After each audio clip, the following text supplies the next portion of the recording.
नमस्कार दोस्तों, live classes में आप सभी का स्वागत है।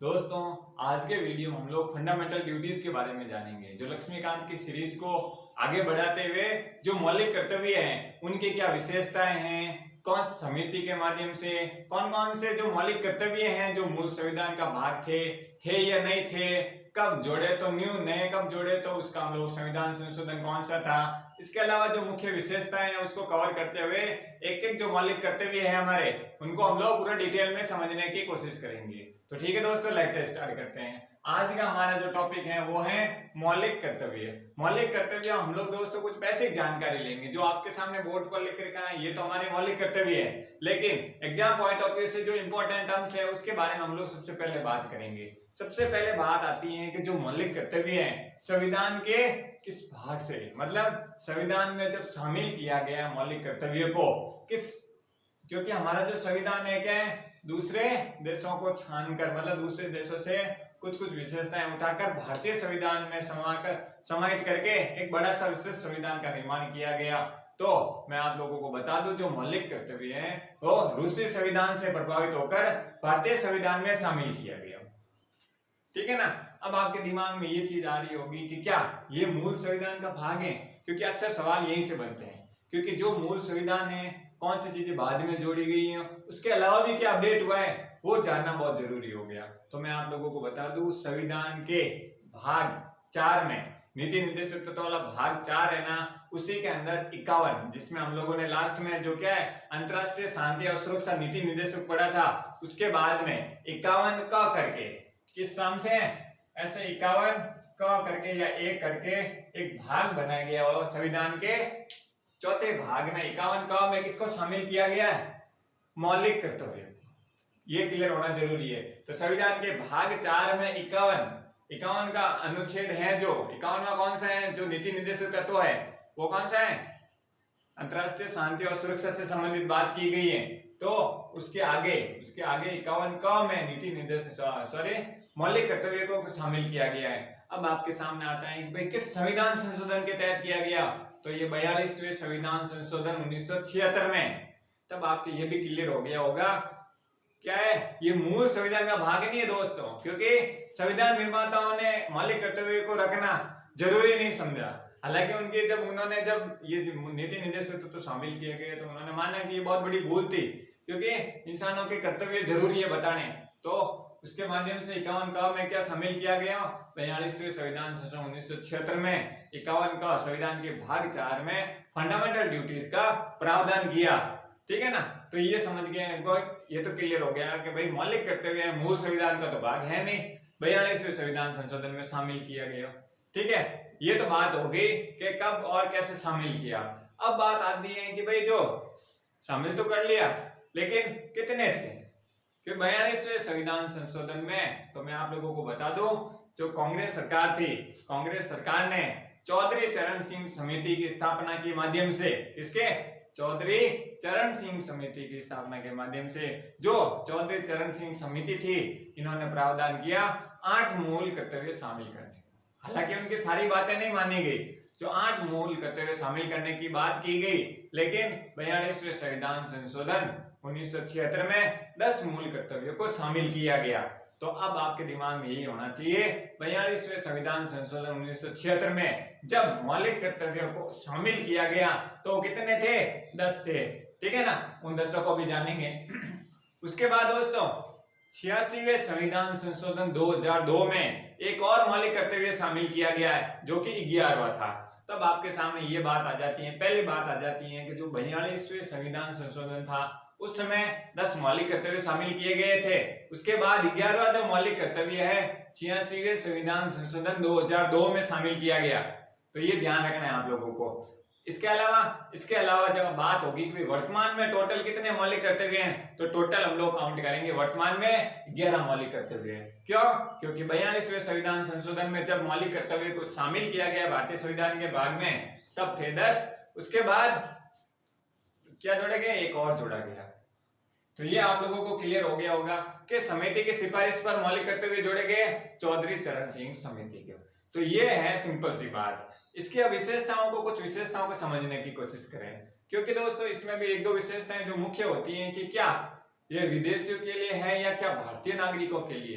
तो मैं आप लोगों को बता दूं, ये केवल मूल देश के नागरिक हैं उन्हीं के लिए, ना कि विदेशियों के लिए। यहाँ आप लोगों को कंफ्यूजन नहीं होना चाहिए, एक पॉइंट दिमाग में बिठा लेना है, जो मौलिक कर्तव्य हैं ये भारतीय नागरिकों के लिए या भारतीय मूल के नागरिकों के लिए है, ना कि विदेशी नागरिकों के लिए।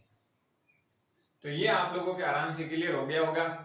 इसके अलावा विशेषता आप लोग ये शामिल कर सकते हैं कि जो मौलिक कर्तव्य है गैर न्यायोचित है, मतलब जिस प्रकार नीति निर्देशक तत्व, क्योंकि हम लोगों ने जाना है कि जो मौलिक अधिकार है वो है न्यायोचित, मतलब इसके लिए कानूनी प्रावधान किए गए हैं, मतलब उल्लंघन पर कानूनी कार्रवाई का माध्यम सहयोग लिया जा सकता है। लेकिन नीति निर्देशक तत्व में भी उल्लंघन का ऐसा कोई कानूनी कार्रवाई का प्रोसेस नहीं है और ना ही नीति निर्देशक तत्वों का है।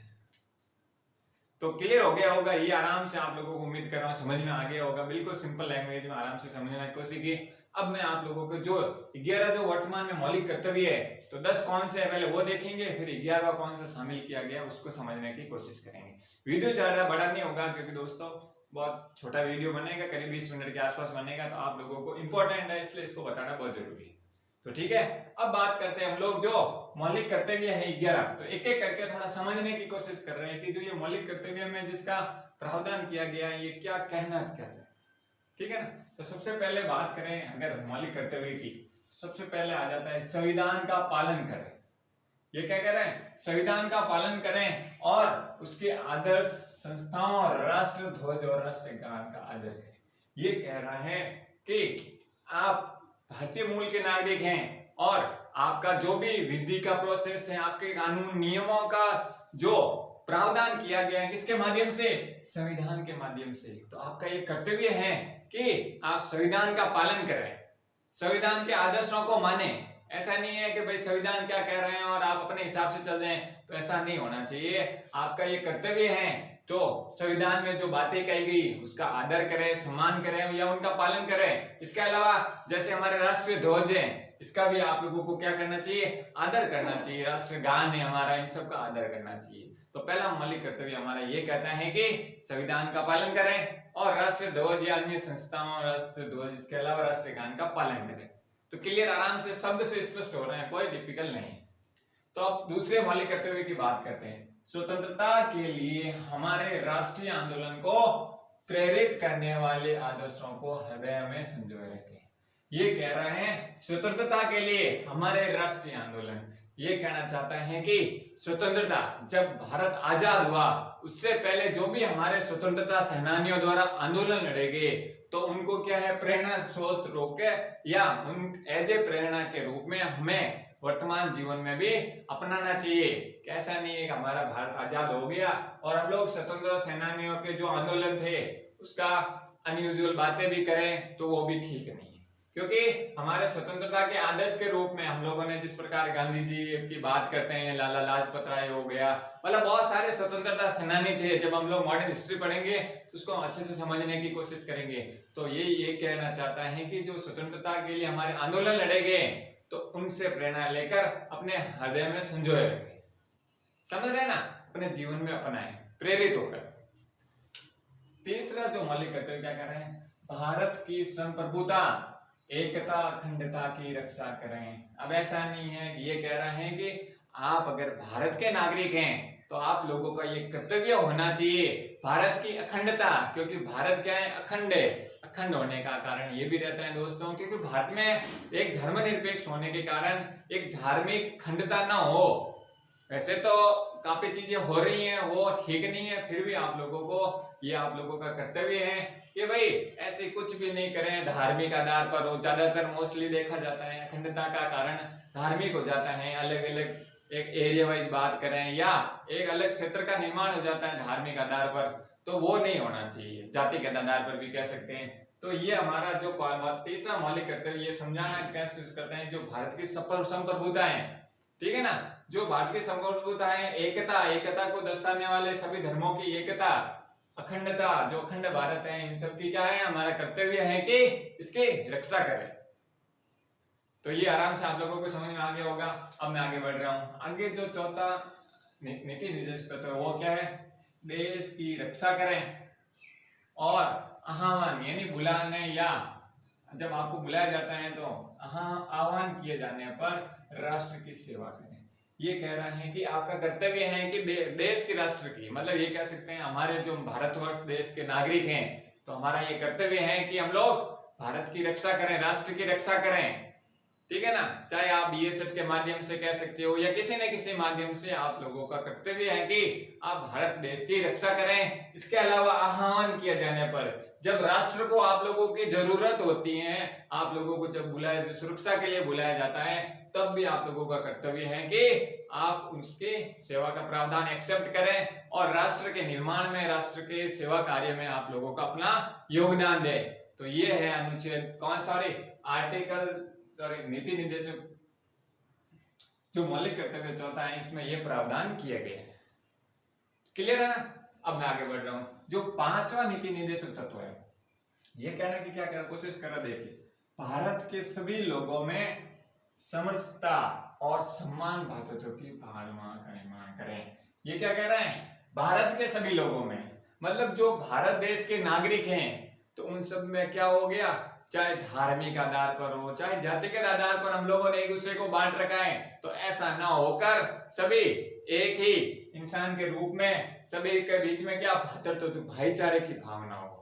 ऐसा नहीं है कि आप हिंदू, मुस्लिम, एससी, एसटी, ओबीसी इस टाइप की बातें कर रहे हो, तो ये आपका कर्तव्य बनता है कि इस प्रकार की बातें ना कर आप क्या करें, भाईचारे की भावनाओं को बढ़ाएं, सभी धर्मों को एक मानकर, सभी जातियों को एक मानकर सबका सम्मान करें। ये हमारा कर्तव्य है। ये क्लियर हो गया आराम से। अब मैं आगे बढ़ रहा हूं। आगे जो छठा नीति मौलिक कर्तव्य है, वो क्या कह रहा है, हमारी संस्कृति की गौरवशाली परंपरा का महत्व समझें और उसका परिरक्षण करें। ये कहना चाहता है कि जो हमारी संस्कृति है, सालों से हम लोग देखते हैं, अगर अंग्रेजों के राज के अलावा अगर बात करें तो भारत सोने की चिड़िया के रूप में जाना जाता है। भारत की जो सांस्कृतिक धरोहर है वो दूसरे देशों से विभिन्नता को दर्शाता है, मतलब अपने आप में अलग ही भाव को दर्शाता है। हमारे देश के नागरिक हैं जो भावनात्मक रूप से एक दूसरे से जुड़े हुए हैं। संस्कृति है हमारे अन्य देशों के मुकाबले काफी अलग दिखती है और काफी यूनिक भी कह सकते हैं, क्योंकि हमारे यहाँ पर छोटे छोटे से चीजें, सब चीज का सम्मान पूर्वक, चाहे छोटी संस्कृति से रिलेटेड हो, छोटे प्रोग्रामिंग हो, त्योहार हो, बहुत सारी चीजें हैं जो हम लोग हिस्ट्री में जब जानेंगे तो उसको और समझने की कोशिश करेंगे। तो ये कहना चाहता है कि जो हमारी गौरवशाली संस्कृति है, परंपराएं हैं, उसको समझने की कोशिश करें और उसका सम्मान भी करें, उनका संरक्षण भी करें, क्योंकि धीरे धीरे हमारी पौराणिक संस्कृति, गौरवशाली संस्कृति पर धीरे धीरे क्या हो रही है, उसका प्रभाव कम हो रहा है। वो परंपराएं आज मॉडर्न युग में उसमें कमी देखी जा रही हैं। तो आप लोगों का ये कर्तव्य है कि हमारी संस्कृति की गौरवशाली परंपरा को समझें और उसका परिरक्षण करें, ठीक है ना। तो ये आराम से आप लोगों को समझ में आ गया होगा। अब मैं आगे बढ़ रहा हूं आर्टिकल 7 में। आर्टिकल 7 क्या कह रहा है, नीति निर्देशक जो 7वां है वो क्या कह रहा है, प्राकृतिक पर्यावरण, वन, झील, नदी की रक्षा करें और प्राणी मात्र के लिए दया भाव रखें। यह 3 चीजें साथ में बता रखी है दोस्तों। ये क्या कह रहे हैं, प्राकृतिक पर्यावरण, जो हमारा एनवायरमेंट है, एनवायरमेंट में हम लोग देखेंगे नदी भी है, झीलें भी है, नदियां की, इन सब के क्या है, वन, झील, नदियां, इनकी क्या है, हमारा कर्तव्य है कि जो हमारे पारिस्थितिकी तंत्र, जो हमारे एनवायरमेंट में जो भी प्रकृति द्वारा हमें प्रदान किया गया है उसकी रक्षा करें और प्राणी मात्र के लिए, जो जीव जंतु हैं उनके लिए क्या है, दया भाव रखें। जो जीव जंतु हैं जो बोल नहीं सकते, मोस्टली अपन लोग देखते हैं इंसान ही बोलते हैं, तो जीव जंतु हैं जो, उनके लिए आप लोगों का ये कर्तव्य है, उनके लिए एक दया भाव रखें, ना कि आप उन्हें पत्थर मारे या किसी न किसी माध्यम से। कुछ चीजें अलग होती हैं, लेकिन फिर भी आप लोगों का ये कर्तव्य है, प्राणी मात्र के प्रति आप लोग क्या है, दया का भाव रखें। क्लियर हो गया ये। आप आगे बढ़ रहे हैं। आगे जो नीति निर्देशक तत्व हैं, सॉरी बार बार नीति निर्देशक तत्व बोल रहा हूं, मौलिक कर्तव्य है, वैज्ञानिक दृष्टिकोण, मानववाद और ज्ञानार्जन तथा सुधार की भावना के विकास करें। ये क्या कह रहा है, वैज्ञानिक दृष्टिकोण, मानववाद और ज्ञान अर्जन का तथा सुधार की भावना का। ये कह रहा है आपका दृष्टिकोण होना चाहिए मॉडर्न युग के अनुसार, वो क्या होना चाहिए, वैज्ञानिक। वैज्ञानिक आप लोगों को दृष्टिकोण होना चाहिए। वैज्ञानिक दृष्टिकोण के साथ साथ आप लोग विभिन्न प्रक्रियाओं के माध्यम से ज्ञान अर्जित करें और अपनी लाइफ में प्रगतिशील और सुधार की भावनाओं का विकास करें। जो भी आप वैज्ञानिक दृष्टिकोण से कर रहे हैं उसमें क्या होगा, सुधार की भावनाओं को डेवलप किया जा सके। इसके अलावा जो मौलिक कर्तव्य 9 है वो क्या कहता है, सार्वजनिक संपत्ति को सुरक्षित रखें और हिंसा से दूर रहें। ये जो करंट का टाइप का मुद्दा है दोस्तों, क्या कह रहा है, सार्वजनिक संपत्ति की रक्षा करें और हिंसा से दूर रहें। लेकिन अभी जो वर्तमान के हाल ही के कुछ सालों की बात करें तो इसमें दोस्तों कोई कर्तव्य की बात नहीं दिख रही है। हम लोग जब बात करते हैं, जब भी हमारे कानून में सीए लाया गया हो या कश्मीर का मुद्दा रहा हो, तो भारतीय नागरिकों में काफी लोगों में यह देखा गया हो कि उसमें क्या है, पत्थरबाजी के माध्यम से सार्वजनिक जो संपत्ति है, गवर्नमेंट की जो संपत्ति है, उसको नुकसान पहुंचाना, आगजनी करना, ये अक्सर हम लोग उस समय न्यूज में देखा भी करते हैं और आज भी बहुत ज्यादा बढ़ रहा है। तो आप लोगों का ये कर्तव्य है सार्वजनिक संपत्ति को नुकसान न पहुंचाए, ठीक है ना। वो सार्वजनिक संपत्ति हमारे लिए ही है, क्योंकि हमारे टैक्स के माध्यम से गवर्नमेंट के द्वारा कुछ सुविधाएं प्रोवाइड करवाई जाए जो हमारे एरिया को या हमारे सिटी या डिस्ट्रिक्ट स्टेट को डेवलप करने में काम आती है। तो ये कहना चाहता है कि सार्वजनिक जो संपत्ति है, गवर्नमेंट जो संपत्ति है, उसको नुकसान ना पहुंचाएं। आपका किसी भी प्रकार का विरोध करना है तो वो शांतिपूर्वक कर सकते हैं, ना कि किसी प्रकार की हिंसा करें। तो आप लोगों को ये काम है हिंसात्मक रवैया ना अपनाकर। लेकिन अक्सर ये भी एक चीज आप लोगों को हिंसात्मक स्थिति देखे, जैसे पत्थरबाजी करना, चाहे कश्मीर में देखते हो उसका प्रभाव है हमारे दूसरे स्टेट में भी देखा जा रहा है। ये इन सब चीजों से आप वाकिफ हो तो आप लोगों का ये कर्तव्य है सार्वजनिक संपत्ति का आप लोगों को नुकसान नहीं पहुंचाना है। इसके अलावा किसी भी प्रकार की हिंसा से दूर रहना है आप लोगों को, यही हमारा मौलिक कर्तव्य है। क्लियर है? तो अब आगे बढ़ रहे हैं। आगे क्या कह रहे हैं, 10 जो मौलिक कर्तव्य हैं, ये कह रहे हैं व्यक्तिगत एवं सामूहिक गतिविधियों से देश को प्रगतिशील बढ़ाए। ये कहना चाहता है कि या आप व्यक्तिगत रूप से मतलब खुद के लेवल पर या सामूहिक लेवल पर, आप बड़े सामूहिक ग्रुप के लेवल पर भी देश की प्रगति में अपना योगदान दें और ऊंची ऊंचाइयों पर देश को पहुंचाएं। ये हमारा आर्टिकल मौलिक कर्तव्य है जो 10वां हमें बताने की कोशिश कर रहे हैं कि हमारा कर्तव्य है कि व्यक्तिगत या सामूहिक गतिविधियों से देश को प्रगति की और देश को प्रगतिशील डेवलपमेंट से डेवलप कंट्री की तरफ और बढ़ाएं, वो भी एक सही तरीके से। ये तो दोस्तों 10 तक जो आर्टिकल हैं, 10 तक जो नीति क्या नाम है मौलिक कर्तव्य हैं, ये तो हमारे संविधान के 42वें संविधान संशोधन 1976 में जब शामिल किए गए तो ये जो 10 थे ये वाले थे। तो आप लोगों को ध्यान रखना है कि जो 10 कौन से थे, जो 42वें संविधान संशोधन 1976 में शामिल किए गए, लेकिन जो 86वें संविधान संशोधन 2002 में जो शामिल किया गया है वो है 11वां मौलिक कर्तव्य। तो ये क्या कह रहे हैं, 6 से 14 वर्ष तक की आयु के अपने बच्चों को शिक्षा के अवसर उपलब्ध कराना। ये कहना चाह रहा है कि जो भारतीय नागरिकों में या भारतीय मूल के जो नागरिक हैं या भारत देश के नागरिकों में जो 6 से 14 वर्ष से आयु के बीच की जो बच्चे हैं उनके लिए क्या है, शिक्षा का प्रावधान करें। शिक्षा बहुत जरूरी है, तो ये राज्य का कर्तव्य भी है और हमारा भी कर्तव्य है।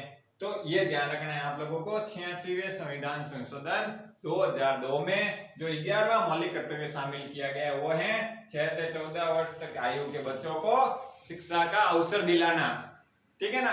तो ये आराम से उम्मीद कर रहा हूँ कि आप लोगों को अच्छे से समझ में आ गया होगा। ठीक है दोस्तों, आज के वीडियो में बस इतना ही। अगर आप लोगों को वीडियो अच्छा लगा हो तो प्लीज आप लाइक करें, शेयर करें, सब्सक्राइब करें। किसी भी प्रकार की कमी लगे कमेंट बॉक्स में बताएं ताकि हम लोग उसमें सुधार कर सकें।